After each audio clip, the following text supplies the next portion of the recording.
Sunday सुबह कृति अपने bedroom के विंडो पे खड़ी थी। हाथों में कॉफी का मग। बाहर धूप निकल रही थी और एक किरण उसके ऊपर आके गिर रही थी। देखने में ये नज़ारा बहुत ही सुकून भरा था। एक सुकून भरी जिंदगी का। किसी को पता नहीं था कि कुछ साल पहले यही कृति अपने कमरे के दरवाजे को खोलना भूल चुकी थी।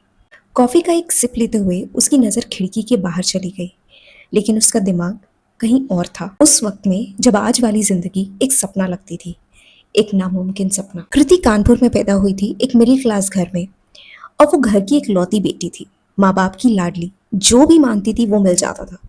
बचपन से ही इतनी आज़ादी मिली थी कि उसकी हर जिद, हर विश बिना सवाल के पूरी हो जाती थी। वो कहते हैं ना, किसी भी चीज़ की अति हमेशा हानिकारक होती है, और जब प्यार भी ज़रूरत से ज़्यादा मिल जाता है तो वो भी एक तरह का पिंजरा बन जाता है। कृति के साथ भी यही हुआ। सिर्फ उसको इस बात का एहसास बहुत देर से हुआ। कृति पढ़ाई में कभी भी इतनी इंटरेस्टेड नहीं थी। उसे खेलना कूदना, मस्ती करना, खाना खाना बहुत पसंद था। उसके पेरेंट्स ने कभी उस पर किसी भी चीज का दबाव नहीं डाला। उसकी पढ़ाई में नंबर कम भी आते तो वो कभी उसे कुछ नहीं कहते। वो यही कहते कि अभी तो बहुत छोटी है, जब 10वीं या 12वीं के पेपर आएंगे, बोर्ड आएंगे, तब तक वो खुद ही सयानी हो जाएगी। कृति की जिंदगी केवल बर्गर, पिज्जा, मैगी और कॉफी के इर्द गिर्द घूमती थी। उसे खाने पीने के अलावा और कुछ नहीं सूझता था, और धीरे धीरे ये सब कुछ उसके वजन पर दिखने लगा। कृति में एटीट्यूड नहीं था, पर वो थोड़ा बहुत गुस्सा करती थी अपने घर वालों पर, बाहर वालों पे नहीं। उसके सिर्फ 3 दोस्त थे, और बाहर की दुनिया से उसे एक अजीब सा डिस्कम्फर्ट था जो उसे कभी खुद ही समझ नहीं आया। और कॉलेज तक यही सब चलता रहा, दोस्तों के बीच खड़े रहना। जब भी बात करने की बारी आती तो वो उसके दोस्त करते और वो सिर्फ शांति से खड़ी रहती। 21 साल की उम्र तक कृति ने अगर कुछ सीखा था तो बस इतना कि कैसे मस्ती करनी है, कैसे खेलना है और कैसे खाना खाना है।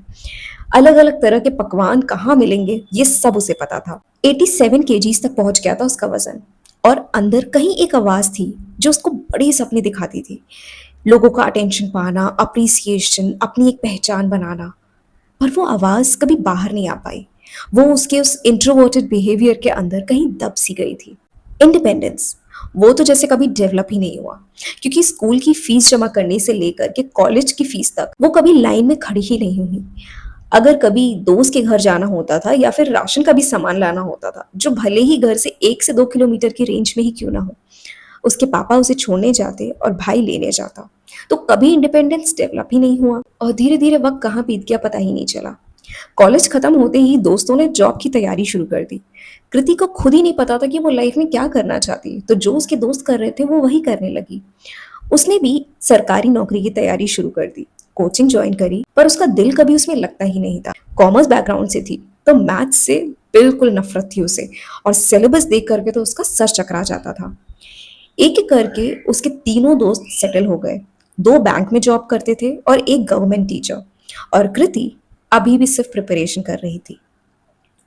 कब साल बीतते चले गए उसे पता ही नहीं चला।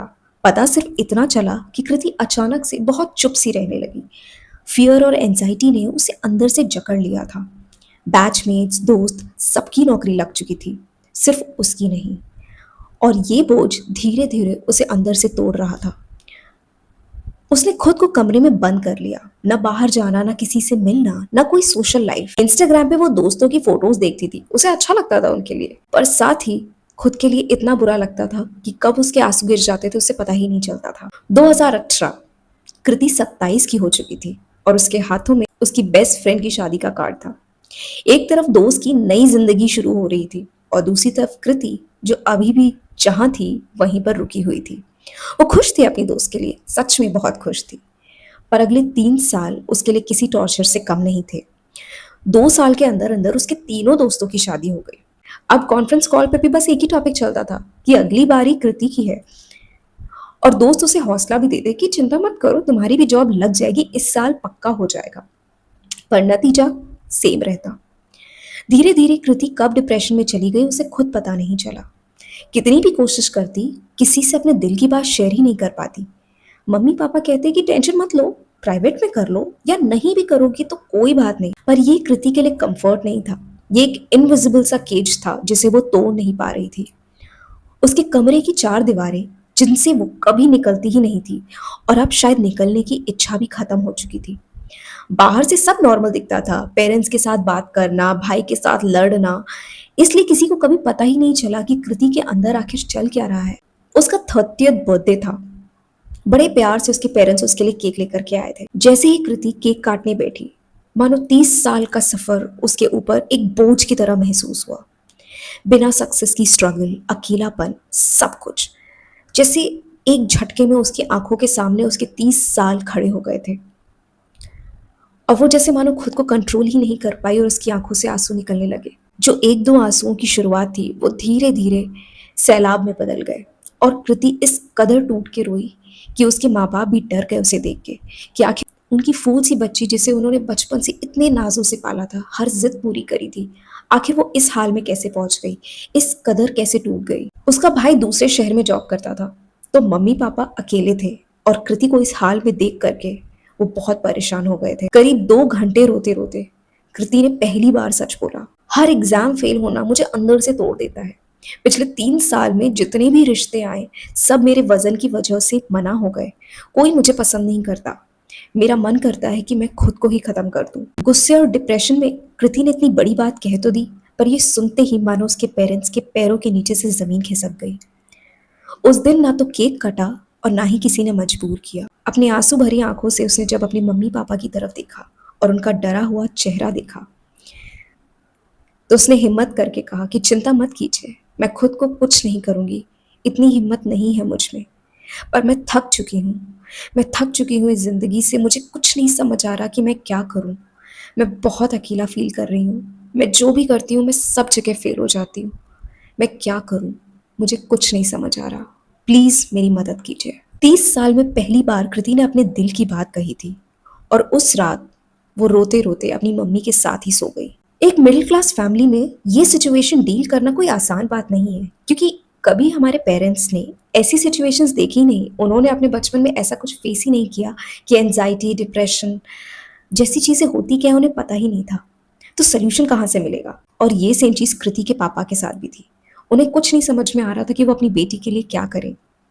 तो पापा ने ये सारी बातें अपने बहुत ही करीबी दोस्त से शेयर करी, और उन्होंने उन्हें सजेस्ट किया कि कृति को किसी थेरेपिस्ट से मिलवाओ। और इसमें शर्म की कोई बात नहीं है। आजकल बच्चों के ऊपर इतना प्रेशर है, ये आम बात है। आपकी बेटी ने ये बात बताई, इसके लिए हिम्मत चाहिए जो उसमें है। अगले ही दिन कृति के पापा उसे कानपुर के बेस्ट साइकोलॉजिस्ट के पास ले गए। सालों का भरा हुआ दर्द जैसे धीरे धीरे बाहर आने लगा। डॉक्टर ने उसे कुछ मेडिसिन दी और हफ्ते में 2 दिन थेरेपी। लगभग 3 महीने बाद कृति का मन पूरी तरह से शांत होने लगा था। डायरेक्शन अभी भी नहीं मिला था, पर अंदर से जो मेंटल चैटर चलता था वो थम सा गया था।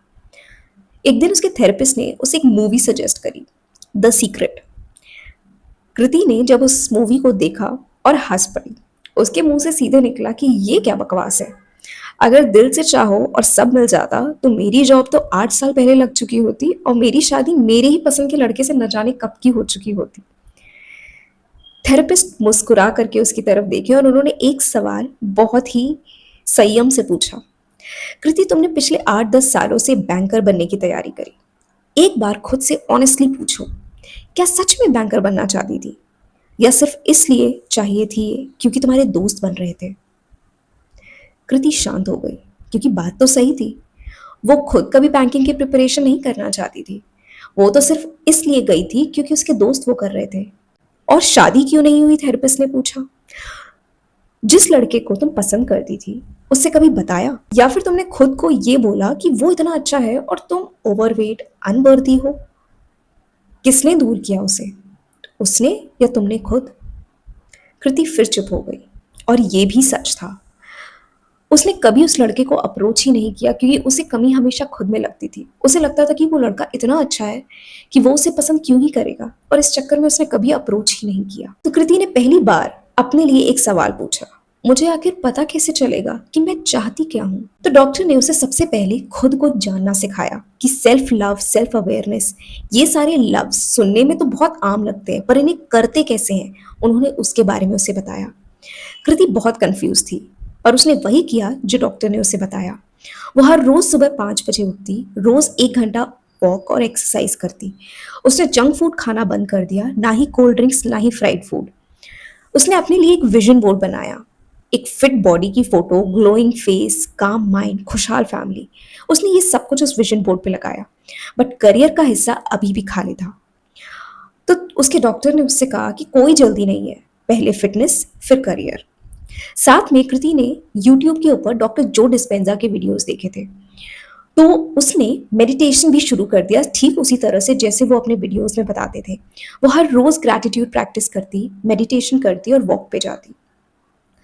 शुरू के 30 दिन किसी टॉर्चर से कम नहीं थे। बेड से निकलना खुद से एक जंग थी, पर 30 दिन के बाद चीजें आसान होने लगी। खाना पीना कंट्रोल में आया, और जब भी उसको क्रेविंग होती ना, तो वो खुद से यही कहती कि मैंने 30 साल अपनी जिंदगी को चीट किया है, अब नहीं। धीरे धीरे उसकी फिटनेस इंप्रूव हुई, स्लीप साइकिल ठीक हुई, मूड बेहतर हुआ।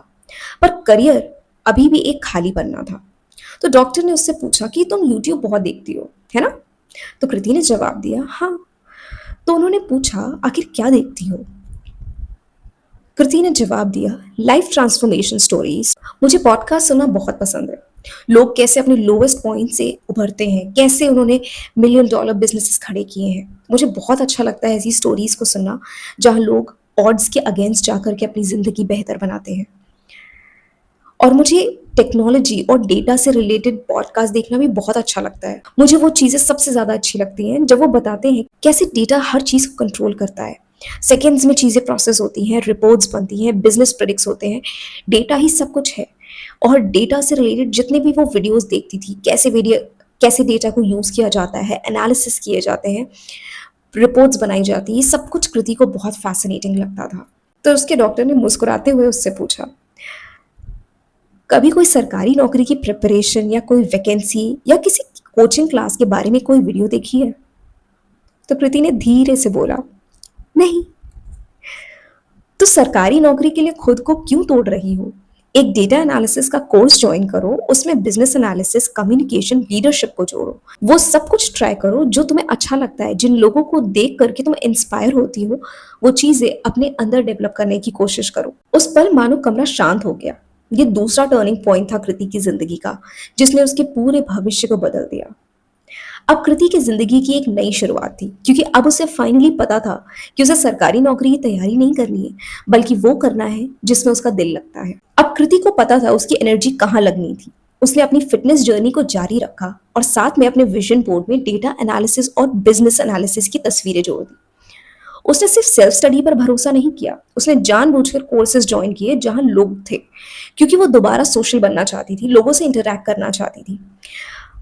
महीने दर महीने उसने बहुत मेहनत करी। किसी भी चीज से वो डिस्ट्रैक्ट नहीं हो, चाहे वो क्लास का कोई हैंडसम लड़का ही क्यों ना हो, कुछ भी उसे डिस्ट्रैक्ट नहीं कर सकता था। इस बार उसने 6 महीने बहुत कड़ी मेहनत करी, और उसे ये खुद महसूस हुआ कि अब उसे खुद के लिए वो प्राउड फील होता है।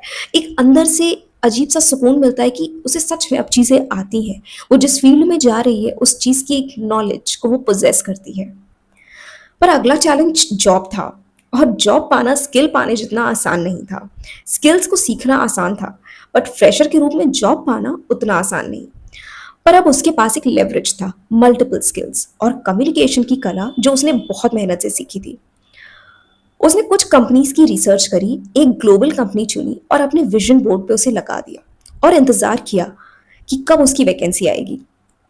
इस बीच उसने उसी कंपनी के लिंक्डइन पेज को फॉलो किया, उनके एचआर और टीम मेंबर्स से बात करने की कोशिश करी। उनके जो भी पोस्ट्स होते थे उनके ऊपर वो थॉटफुल कमेंट्स करती थी, उनके आइडियाज को इंपॉर्टेंस देती थी और अपने सजेशंस प्रोवाइड करती थी। वो धीरे धीरे खुद को उस कंपनी के लोगों के बीच में विजिबल बना रही थी, ताकि जब भी वो वैकेंसी आए वो अपनी पहचान वहां पे दिखा सके। करीब 4 महीने बाद वैकेंसी भी आ गई, और उसकी सारी मेहनत का फल ये था कि वो इंटरव्यू रूम में बैठी थी। उसके हाथ कांप रहे थे, पर जैसे ही उससे पहला सवाल पूछा गया डेटा ट्रेंड्स के बारे में, मानो उसकी आवाज स्थिर हो गई। उसने अपनी हर बात को कॉन्फिडेंस से रखा। पिछले 1 डेढ़ साल में उसने जो कुछ भी सीखा था, जितनी भी तैयारी करी थी, वो सब कुछ उसने शेयर किया। इंटरव्यू खत्म होने के 1 हफ्ते के बाद ही उसे सिलेक्टेड होने का ईमेल आ गया, जूनियर डेटा एनालिस्ट, और वो भी 12 LPA। कृति उड़ रही थी खुशी से, और ये बस शुरुआत थी। 1 साल के अंदर कृति ने सबको पीछे छोड़ दिया। उसने इतनी मेहनत करी और अपने मल्टीपल स्किल्स का उसने इतना बेनिफिट उठाया कि हर चीज़ में वो आगे बढ़ के पार्टिसिपेट करती थी। और इसका रिजल्ट ये हुआ कि 2 साल के अंदर उसे ऐसी-ऐसी अपॉर्च्युनिटीज़ मिली कि वो फाइनली फाउंडर्स टीम का मेंबर बन गई। अब business analysis, reports, top level decisions ये सब कुछ उसके कियारीज़ हो चुके थे। और ये सफ़र खुद को सुधारने वाले सफ़र से भी ज़्यादा मुश्किल था। पर हर पल उसके लिए एक नया चैलेंज था और एक नई खुशी थी कि वो हर रोज अपने आप को इम्प्रूव कर रही थी। पर इन सबके साथ साथ कृति ने अपने लिए भी एक नई जिंदगी की शुरुआत हमेशा से रखी थी। जब से उसने अपनी फिटनेस की जर्नी को स्टार्ट किया था, अपने आप को सेल्फ इम्प्रूव करना शुरू किया था, सेल्फ लव शुरू किया था, वो तब से हर संडे खुद को देती थी, खुद के लिए कुछ करती थी, चाहे वो कॉफी शॉप में बैठना हो या अपने लिए कुछ मनपसंद शॉपिंग करनी हो। वो कभी भी अपने आप को समय देना बंद नहीं करती थी। ऐसे ही एक संडे वो एक कॉफी शॉप में बैठ करके अपनी कॉफी पी रही थी और साथ में अपनी कुछ फाइलें देख रही थी, जहां उसकी मुलाकात पहली बार नितिन से हुई। नितिन एक सॉफ्टवेयर इंजीनियर था किसी दूसरी कंपनी में, और धीरे धीरे उन दोनों के बीच में एक नजदीकी आना शुरू हो गई। दोनों एक दूसरे को समझते थे, उनके प्यार में कोई फिल्मीपन नहीं था, बहुत नॉर्मल, बहुत मेच्योर रिलेशनशिप थी। दोनों एक दूसरे से बात करते थे, एक दूसरे को काम को समझते थे, एक दूसरे को म्यूचुअली रिस्पेक्ट करते थे। दोनों की अंडरस्टैंडिंग इतनी अच्छी थी कि धीरे धीरे वक्त के साथ उन दोनों ने आपस में डिसाइड किया कि क्यों ना शादी कर लें। और ये डिसीजन कृति ने किसी दबाव में नहीं लिया था कि उसकी एज हो रही थी, बल्कि इसलिए कि नितिन के साथ उसे एक अलग सा कनेक्शन फील होता था। उसे उसके सामने कभी प्रिटेंड नहीं करना पड़ता था, उसके सामने कभी अपने आप को बेहतर प्रूव करने की कोशिश नहीं करनी पड़ती थी। वो बिल्कुल वैसी ही थी जैसी वो अंदर से थी। कृति के फ्लॉज, कृति के टैंट्रम्स या फिर कृति के अंदर की जितनी भी बचपने वाली हरकतें थी, वो सब कुछ नितिन को अच्छी लगती थी। और यही चीजें दोनों को एक दूसरे की तरफ अट्रैक्ट करती थी। इस रिश्ते में वो दोनों एक साथ थे, बराबरी से थे, न कोई कम न कोई ज्यादा, न कोई किसी को कंप्लीट कर रहा था और ना ही कोई अधूरा था। वो दोनों एक दूसरे के साथ बेहद खुश थे और इसलिए उन्होंने शादी का फैसला लिया। अब उनका 1 साल का बेटा है जो अभी अपने पापा की गोद में चैन से सो रहा है। और ये सोच करके कृति की आंखों से आंसू निकल आते हैं कि आज वो जो जिंदगी जी रही है वो एक वक्त पे नामुमकिन थी। कृति खिड़की से हटकर अपने पति और अपने बच्चे की तरफ देखती है और मुस्कुरा देती है। अगर तुम्हें लगता है कि जिंदगी रुक सी गई है, तो सच ये है कि वो रुकी नहीं है, बस तुम्हें नहीं पता कि शुरुआत कहाँ से करनी है। और इसी वजह से तुम हर दिन वही दोहरा रहे हो। ये कहानी सिर्फ खुद को ढूंढने की नहीं है, ये कहानी है कि कभी कभी मदद मांगने से ही मदद मिलती है। सही सवाल पूछोगे तभी तो सही जवाब मिलेगा। हर बार आपको किसी थेरेपिस्ट के पास जाने की जरूरत नहीं है। आज हमारे पास ऐसी ऐसी सुविधाएं अवेलेबल है, ऐसी स्टोरीज अवेलेबल है, जहां लोगों ने कैसे अपने आप को ठीक किया है, कैसे उन्हें वो रास्ते मिले हैं जिनके जरिए उन्होंने अपने आप को इम्प्रूव किया है। आप उन चीजों को अपनी जिंदगी में अप्लाई कर सकते हो। कृति की जिंदगी में भले ही एक डॉक्टर ने उसे वो रास्ते दिखाए जहां से वो अपनी जिंदगी में आगे बढ़ सकी। अगर आप उस रास्ते पे नहीं जा सकते, या फिर आप किसी डॉक्टर या किसी थेरेपिस्ट के पास नहीं जा सकते या नहीं जाना चाहते, पर आप वो तो कर सकते हैं जो कृति ने किया। कोई भी इनमें से एक्सरसाइज या एक्टिविटी जो कृति ने करी वो ऐसी नहीं थी कि जो आपको नहीं पता है या फिर आप कर नहीं सकते। बस जरूरत है तो खुद पे उस भरोसे की कि हाँ, अगर आप भी अपनी जिंदगी में इन चीजों को फॉलो करते हो तो आप अपनी जिंदगी को बदल सकते हो। हमारी जिंदगी हमारे ही थॉट्स का मैनिफेस्टेशन है। अगर आप अपने अंदर के थॉट्स को बदलने में सक्सेसफुल होते हो तो आप अपनी जिंदगी को बदलने में सक्सेसफुल होते हो। और अगर आप अपने अंदर के थॉट्स को बदलना चाहते हो तो आपको हर रोज खुद के ऊपर वो मेहनत करनी पड़ेगी। हर रोज अपने आप को ये बताना होगा कि आप कर सकते हो, आप केपेबल हो, अपने आप को डिजर्विंग बनाना होगा। अगर आपको खुद में ये लगता है, आप खुद को शीशे में देखते हो और आपको ऐसा महसूस होता है कि you are not good enough, तो पूछो आपको ऐसा क्यों लगता है कि आप गुड इनफ नहीं हो। कौन से फ्लॉज है जो आप खुद की नजरों में खुद के लिए देखते हो, और फिर उन्हें ठीक करने की कोशिश करो। किसी और को इम्प्रेस करने के लिए नहीं, बल्कि खुद की नजरों में अपने आप को प्राउड फील कराने के लिए, अपना बेस्ट वर्जन बनने के लिए। देखो, सिर्फ ये कह देना कि मैं बेस्ट हूं बट अंदर से ये फील ना करना, ये सिर्फ अपने आप को धोखा देने के बराबर है। अगर तुम्हें लगता है कि तुम अंदर से अपने लिए वो फील नहीं कर रहे हो, वो सेल्फ लव, वो सेल्फ अवेयरनेस अपने बारे में नहीं है, तो धीरे धीरे अपने आप को उस चीज में इंडल्ज करो, अपना बेटर वर्जन बनने की कोशिश करो। शुरुआत में दिक्कतें आएंगी, पर जब धीरे धीरे कंसिस्टेंसी के साथ वो चीजें करोगे तो रिजल्ट तुम्हें जरूर मिलेगा। So I hope this video was helpful to you, और ऐसी ही और इंस्पायरिंग स्टोरी सुनने के लिए आप मेरे चैनल को सब्सक्राइब कर सकते हैं। Thank you so much for watching.